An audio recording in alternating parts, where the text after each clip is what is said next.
What was your take when you heard the Tough Crowd got cancelled? Because, like, the majority of people say that show is the funniest show ever. Like, that was kind of like a video podcast before any of that shit ever got started. And, like, so when you heard that get cancelled, how did that feel?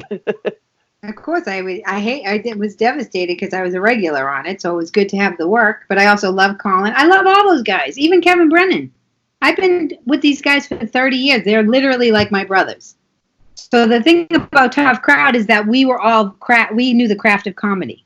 So it goes back to that same thing, the insults, when the funny is more funny than the insults. That's where the craft of comedy comes in. But when you just start calling people, that's not comedy. But on Tough Crowd, we would top each other with the comedy, and that's why people loved to watch it. It was like watching UFC of comedy. That's why they loved watching it. And sometimes we bust out laughing if the person insulted us, if it was funny. And that's what you're asking me about Ari. I think is that's leaving. That bit of comedy is leaving, and it's turning into this like just crazy shock, like Kevin did, just shock. We're losing the craft of comedy.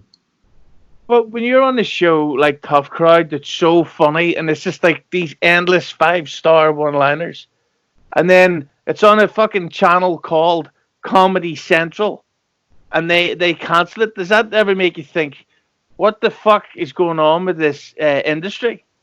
Yes, with comedy, absolutely, it's becoming very politically correct.